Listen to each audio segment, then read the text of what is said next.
Hi, I'm Christine Eberly. I'm the Director of Campus Ministry, and you'd be within your rights to ask right about now, why is she filming a segment of our Healthy Lifestyles program? Well, obviously, I'm the Director of Campus Ministry. I'm here to affirm and support and encourage you, all of which is true. But I am also here because of my own personal story with weight loss. I can't believe I'm about to show you this, but here is my own personal before and after shot. Both of these were taken down the shore on my family vacation. The one on your left was the summer of 2010, and the one on the right was the summer of 2012. Now, let me be clear. I never felt like I looked like the photo on the left. Although my 9-year-old goddaughter was sitting on the couch with me that summer down the shore, and she said to me, "Are you having a baby?" Just what every woman wants to hear. And I said, "No, sweetheart, I'm not." And she got a very serious face on, and she said, "Oh, I think you must be." Good thing she's really cute.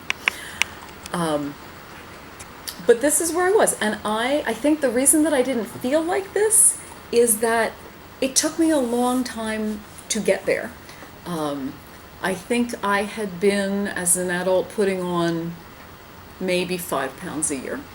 Okay, 5 pounds a year. What's that? It's less than half a pound a month. Okay, that's what's that? 8 ounces a month is 2 ounces a week. 2 ounces a week. 2 ounces a week. What difference could that make? Well, it turns out if you put on 2 ounces a week for 12 years, you put on 60 pounds.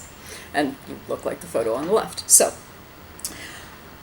a couple of summers ago, here at work at Gwynedd Mercy, they announced through our insurance company an opportunity to do a lifestyle adjustment plan, much like you're doing. And I really didn't think it was going to work. As a matter of fact, in the beginning, we had to write in our journal what we expected the outcome to be. And I said, I do not expect any positive outcome. But how could I not? I was feeling so badly about myself at that point. How could I not at least try? Keep in mind, the only thing I hate more than dieting is exercise. Okay, so I was not really expecting good things of this, but I thought, okay. And obviously, it worked. And if it worked for me, I really believe it can work for you. And that's why I'm here today, to cheer you on and to encourage you through what I think is going to be about 4 very simple points that you can remember. Okay? Point number 1, eat less, move more. Really super simple, right? Eat less, move more. You might have even heard it before. And you can probably do this. As a matter of fact, I'm sure you can do this. I first heard eat less, move more when I went to a family gathering where I ran into a friend of the family that I had not seen in a long time. And he had lost a tremendous amount of weight. He looked incredible. And I said to him, "Frank, what did you do? Did you do one of those crazy fad diets where you're on like the blueberry diet or the shredded wheat diet or something?" And he said, "No, eat less, move more. Eat less, move more. I've been trying to lose weight my whole life. This is the only thing that's ever worked. Just got to eat less and move more." And as a matter of fact, it turns out that that's true. And part of the reason those other things don't work, those fad diets that you may have tried, is that they all involve deprivation. Okay? And when we are feeling deprived, when we're making this gesture, because we're never allowed to eat something again, it just doesn't work. It doesn't work emotionally. Deprivation equals desire, and desire is almost always going to win that battle at some point. So, it is a very simple formula that you can do. If you are setting out to eat less, there are some super simple things you can do. You can change your portion sizes. You can get a smaller plate when you take your food in the first place. You can wait a little bit longer to eat. Just wait till you're a little bit hungrier before you eat. You can try to chew more slowly. Pause between bites just to give your brain a little time to catch up with your stomach and realize, oh, hey, how about that? I'm full. You can get what you want first in the calf, if that's where you're eating, and eat that, sit and chat with your friends, and wait a little while to see, do you really want that second thing you thought you wanted? Are you actually still hungry? Or did it all just look really, really good in the first place, and that's why you took it all, and that's why you need to feel like you got to eat it all, because otherwise you're wasting food? Okay? Just simple, simple things like that can help you to eat less. Here's one of the shocking things that I learned on my program. We've all seen these wonderful little packets of 100-calorie whatever. And in some ways this is really good because it looks like nothing. It feels like nothing. And there's not much in it, 100 calories. But what I learned is if you eat 100 extra calories a day for a year, that's 10 pounds. 10 pounds all of a sudden over the course of a year because of one of these little babies a day. The good news is you could also skip 100 calories a day, which again, almost nothing. Skip 100 calories a day and there goes the 10 pounds, okay? When I say you can do this, you can do this. The second part of that, of course, is move more. There's all kinds of ways to move more. I didn't do anything but walk, okay? I didn't lift a single weight. I didn't go to a single class. I do not run. I didn't do crazy, sweaty things, okay? I walked. I walked my butt off, okay? But I walked. You too can walk. If you are tempted to move your car from one point on campus to another, don't. Resolve to yourself that you are not going to do that again, and automatically you're walking every day. If you take the stairs instead of the elevator, if you even just park remotely, don't circle the lot over and over and over again at the mall looking for the best possible space. Park the first place you see a spot and walk in. Automatically, you've moved more. And I want to extend this as a special offer. I would be happy to walk with you. There is a path around campus. If you start at Visitation, where campus ministry is, there's a way to go from Visitation over to the admissions house and then down Rhododendron Drive and around by the academy and around the new building. If you want to talk about life and go for a walk, I would be happy to do that with you. Please make an appointment so we're sure I've brought my sneakers to work. But I hope that some of you will take me up on that because I think that would be fun and good for both of us. Okay, so eat less, move more. Notice that none of this makes you do higher math, okay? You don't have to count calories, you don't have to track points, nothing fancy. Just eat less, move more. That's point one. Point two, here's the next thing that I really want you to remember. You deserve to feel good, okay? Do you believe that? Can you repeat that after me? You deserve to feel good. Here's why this is my second point. When I was a sophomore in college, between sophomore and junior years, I lived down the shore with my cousin, down the shore, as we say in Philly, Ocean City, New Jersey. And we worked at a shop on the boardwalk at 9th Street. And we lived just off the boardwalk at 14th Street. So that's a 5-block walk on the boardwalk to go home every night. And when we locked up the shop and would walk out onto the boardwalk at 10 or 11 o'clock at night, here's what we would do. Here's what we would say to each other. We'd say, what do we deserve tonight? Okay.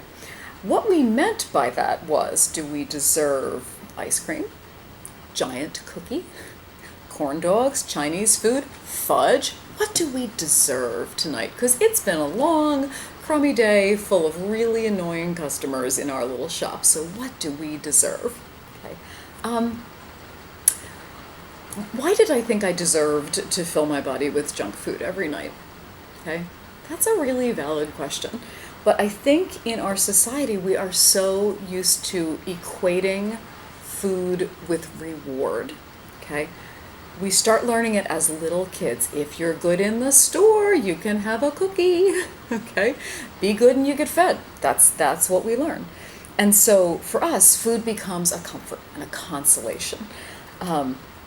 I've had a bad day, I failed a test, I got in an argument, I'm really stressed out. I studied 8 hours. Man, this was a tough clinical. Bring on the junk food. I deserve it, okay? I had a really bad day at work once in my previous job and ate, when I got home at about 11 o'clock at night, an entire Entenmann's cake. You know, one of those square boxes, the chocolate cake, the vanilla icing, delicious. I had the most horrific migraine the next morning, a sugar-induced migraine. But my goodness, it was good, okay? And let's be clear, I still want to do that from time to time, but I don't do that anymore. Partially to avoid the migraines, but partially because I deserve to feel good, okay? And so I'm going to make different decisions. Ironically, food is also used as a reward for good stuff, a celebratory experience, as did you ever say like, hey, who cares? Tonight we're celebrating. Okay, so if I've had a bad day or if I've had a good day, time to load up, okay? So the trick is to try to detach yourself from food as reward, consolation, or celebration, okay? Eat when you're hungry.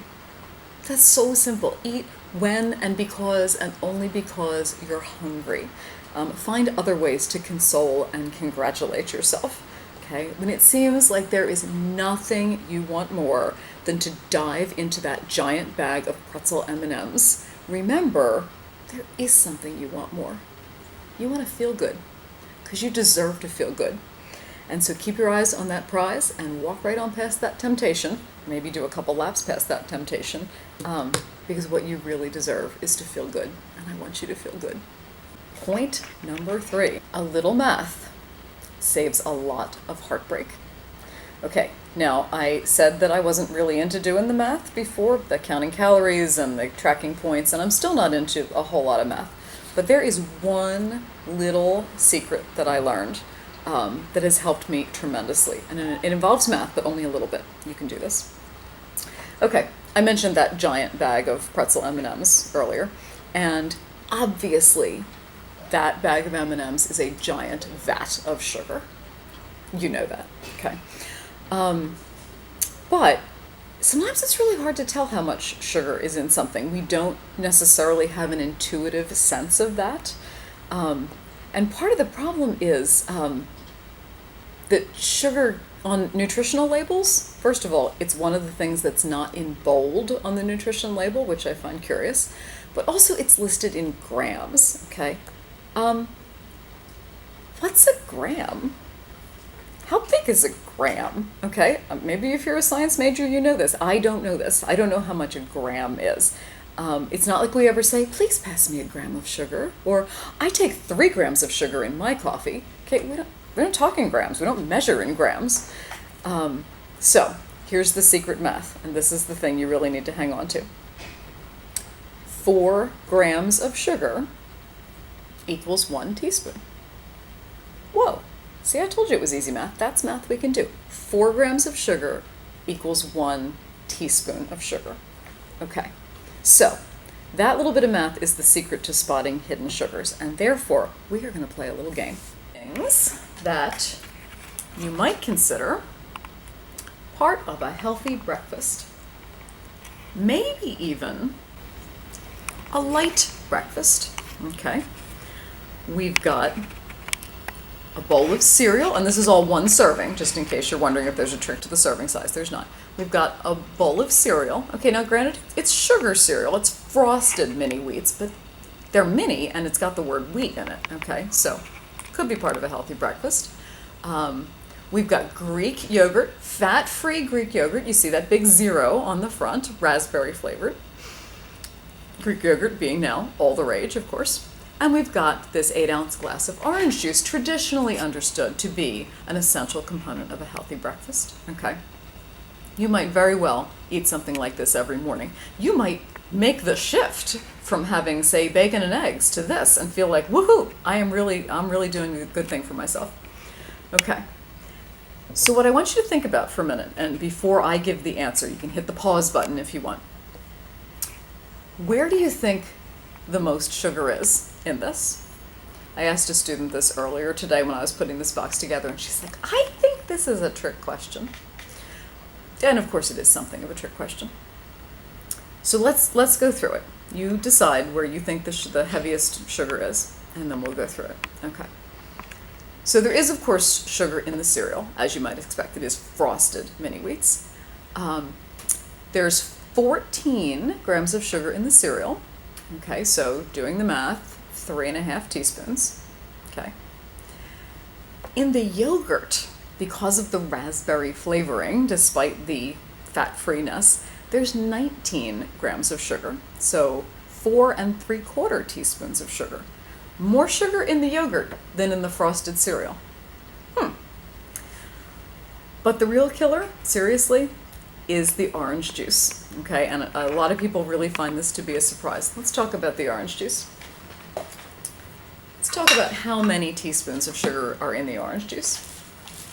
We're going to pretend that I've just put cereal in this bowl, but I'm not putting cereal in the bowl because I'm not hungry right now, and I don't want to waste the cereal. Okay. If we were to have orange juice with our cereal, it would be like putting 1, 2, oh, that didn't work well, 2, 3, oh, this takes such a long time, 4,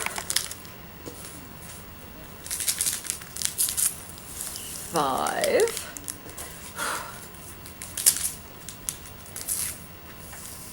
and a half teaspoons of sugar. 5 1/2 teaspoons of sugar.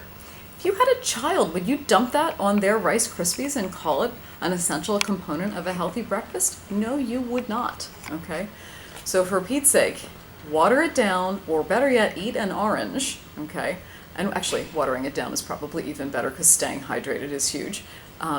But don't get tricked. Don't get tricked by the sugars in your beverages, okay? Because the beverages are often the real culprit to the hidden sugar.